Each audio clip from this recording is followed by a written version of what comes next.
There are a lot of great weapons in Destiny 2, and even more that suck. So in this video, I'll go over the most popular PvE weapons in Lightfall, so you know which ones to look for and which ones to stay away from. I'm Marshix, and coming in at number 10, we have one of my favorite weapons of all time, RIPTIDE. This is one of the few stasis fusion rifles, and it's definitely the best one thanks to chill clip. Hits with the top half of the magazine will slow enemies, and follow-up hits will completely freeze them. This makes it great for just about every aspect of PvE. And since slow and freeze effects now stun champions, you'll be able to crush in-game content with this thing. The first shot with chill clip will stun overload champions, and 2 shots with chill clip will freeze unstoppable champions, which you can then shatter to stun them as well. And if that didn't sound broken already, these stasis effects will also work with stasis subclasses to do some pretty stupid combos, like ice flare bolts, which makes all your freeze effects chain to other targets. This is dumb. But chill clip isn't the only thing that makes this popular. It also gets auto-loading holster to reload itself while it's stowed away. This might not sound great at first, but remember, chill clip only works with the top half of the magazine. So having a way to easily and passively reload this weapon is huge. You never have to worry about not having chill clip, since most of the time you're using this to freeze something and then swapping your heavy weapon to finish it off. If you don't have a RIPTIDE, you are absolutely missing out. The only unfortunate part is that this drops from Crucible, but on the bright side, you can focus engrams at Shacks to get them guaranteed, and each time you reset your Crucible rank, your RIPTIDEs can get more perks to select from. And because this is in the kinetic slot, you can pair it with an elemental primary to easily take down shields. And the most popular solar weapon to fill that role is the Callus Mini Tool. First off, this is an SMG, so it's good by default. On top of that, it's a lightweight frame, which means you get an extra 20 mobility for free, just because you're holding it. It also gets one of the best perks in the game called Incandescent.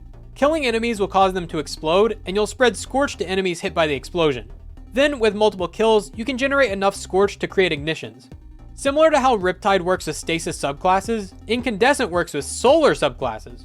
You can apply more Scorch stacks, gain melee energy and create fire sprites, recharge class abilities, grenade energy, more Scorch, and a huge AoE.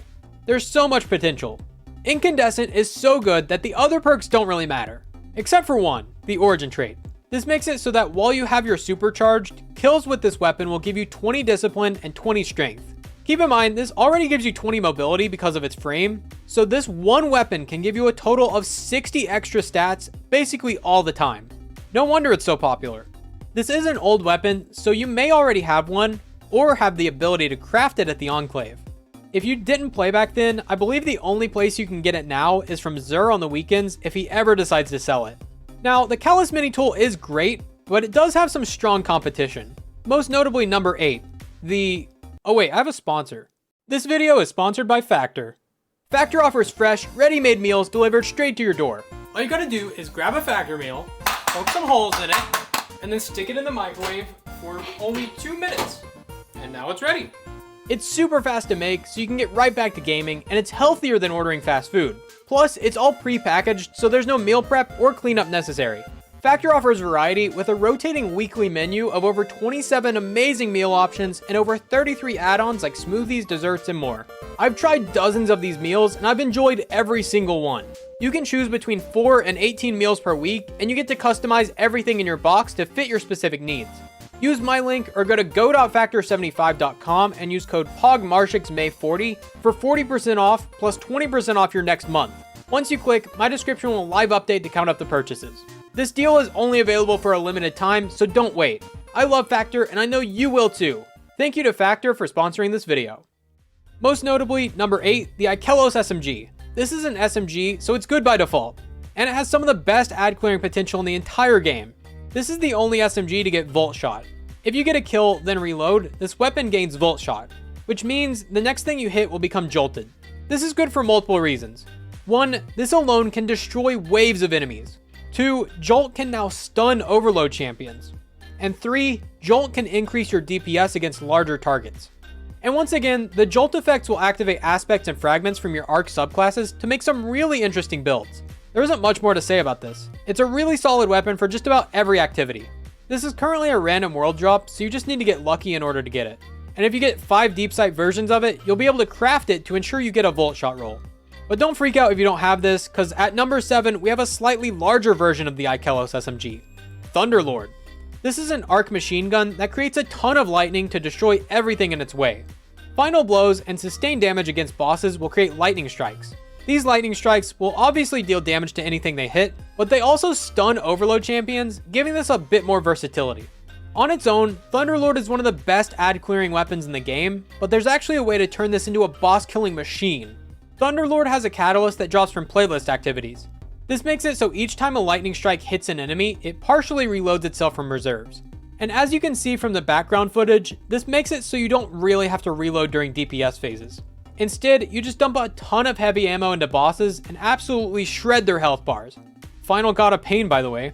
Now, I know this isn't the best damage option in the game, rockets are currently way better, but this is still really strong and it takes no skill to use. Just point and hold down the trigger until the boss dies. I believe this is a random exotic drop, so you'll either need to get lucky, hope Xur sells it, or use a different heavy weapon like number 6. The other half. I'm actually really surprised to see it this high on the list. First off, it's one of the rarest items in the game because of its low drop rate from the Dares of Eternity chest. And the other reason is because it's not even that good. The only reason people use it is because it can get a unique perk called Eager Edge. This makes your sword swing really far and allows you to move really fast around the map. This perk is only available on the 2 Dares of Eternity swords, but fun fact, the blue sword gets Eager Edge in the second column, and the purple sword gets it in the first column. So even though it isn't really used for damage, the other half is still the better of the 2 swords, since it can get both Eager Edge and a damage perk like Frenzy, Whirlwind Blade, or Vorpal Weapon. Coming in at number 5 is Commemoration. This is, without a doubt, one of the best weapons this season, and will continue to be great for a long time. Commemoration is a void machine gun that can get multiple great rolls, but the most popular combination is Reconstruction with Killing Tally. Reconstruction will steadily reload this weapon from reserves, and it can even overfill the magazine to double capacity, making this machine gun hold 118 rounds and up to 144 rounds if you have a magazine perk, which you can get guaranteed since this is a craftable weapon. And because this does get such a large magazine, most people choose to pair this with Killing Tally. Each kill will increase the damage of this weapon until you reload it or stow it away. And Reconstruction doesn't count as reloading, so as long as you keep this in your hand, you'll be able to get a semi-permanent 15% damage buff. Another reason why it's so popular this season is because of the artifact mod called Bricks from Beyond. Killing powerful combatants with void weapons has a chance to generate heavy ammo. Commemoration is void, it makes quick work of yellow bars, and with this, you never run out of ammo. And in addition to that, there are multiple ways to give this volatile rounds, which gives it better ad clear potential, more damage, and anti-barrier to melt champions too. It's so good. The only way to get this is from the final encounter of Deepstone Crypt, but once you unlock one of them, there's a trick you can do to farm them as a solo player. Stick around to the end of the video for that. At number 4, we have a very unique weapon, Forbearance. This is a waveframe grenade launcher that gets the strongest and most fun perk combo. First is Ambitious Assassin to give you 2 grenades in every magazine, assuming you get kills. Then for the other perk, you'll want Chain Reaction. This will make enemies explode on death, and anything killed by the explosion will also explode and keep chaining. This makes it so easy to clear trash mobs, and you get 2 grenades for even more explosions. In terms of ad clear, this is an S tier weapon, but when it comes to majors and bosses, this isn't too strong on its own. So you'll probably want to pair it with a good heavy weapon or another special weapon. This drops from the Vow of the Disciple raid, and it's craftable if you manage to get 5 red border versions of it. Okay, now we're getting into the big 3. These each have well over 3% usage, which might not sound like much, but 3% of millions of players is an absurd number. Number 3 is interesting for multiple reasons. Rufus's Fury. First off, it's almost like an SMG, so it's good by default. It's Strand, so it has access to Strand perks, and it just got a huge buff that makes it very strong in PvE. There are 2 roles that most people are looking for. The first one is for general play and is amazing for high-end content too. Reconstruction with Target Lock. Once again, Reconstruction will reload it over time and doubles its magazine size to well over 100 rounds. That's so much for an auto rifle. Then Target Lock will increase its damage the longer you shoot the weapon. Since the magazine is huge, you'll get to take full advantage of Target Lock, which according to Light.gg, it becomes a 40% buff, one of the highest in the game with literally no setup. The other popular role to look for is Demolitionist with Hatchling. Demolitionist will give you grenade energy after kills, which can easily feed into your strand grenades to make some really strong builds. And if you're already using a Threadling build, Hatchling will create even more Threadlings from precision kills. Also, the threadlings created by Hatchling will count as weapon damage, which activates Demolitionist and gives you even more grenades. This role won't be for everyone, but if you are using a threadling build, this is very strong. If you want to get this weapon for yourself, you'll need to first do the Root of Nightmares raid and hope it drops from either the 3rd or 4th encounter. Then, just like I hinted at before, there is a way to get all of the raid weapons on this list solo, but I'll go over that in a minute. Coming in at number 2 with 3.7% usage, we have, to no one's surprise, Funnel Web. This is an SMG, so it's good by default. And it's a viced weapon, so it feels so good to use. Just like Callus Mini Tool, this is a lightweight frame, so you get that extra mobility. Plus, it's void, so it gets access to volatile rounds, which makes it really strong for ad clear and for barrier champions. Now, for the rolls, there isn't anything too special about this. Most people just go for Adrenaline Junkie to get a damage buff, and they pair that with Subsistence to avoid reloading with kills. This is probably the most straightforward weapon on this list, and I'm sure that actually contributes to its spot at number 2. This is a random world drop, so if you're looking for this, you just need to get lucky. And a way you can increase your luck is by leaving a like on the video and letting me know the weapon you use the most. And for number 1, the most popular weapon in Lightfall is Witherhoard. This exotic grenade launcher creates blight pools on the ground whenever you shoot it. Anything standing in the pool or directly hit by Witherhoard will take damage over time. This is great for multiple reasons. Passive damage during boss fights to increase your DPS, and an easy way to spawn kill large groups of enemies. But a large reason why this weapon is so popular is because of its ability to make a very broken build, the Starfire Protocol build. With this, dealing damage inside a rift or Well of Radiance will give you grenade energy.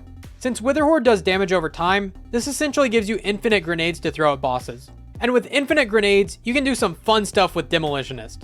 Rocket launchers with Demo never need to be reloaded, and you're getting extra damage from grenade ignitions, as well as Witherhoard's damage over time effect. All of this together makes not only the most popular build, but one of the highest damage outputs in the game. And to make it even better, the way you get Witherhoard is simply by buying it in the tower. Now, if you want to farm for any of the raid weapons on this list, but you don't have a team, check out this video for a way to get them as a solo player. Thanks for watching, I'm Marshix, and I'll see you next time.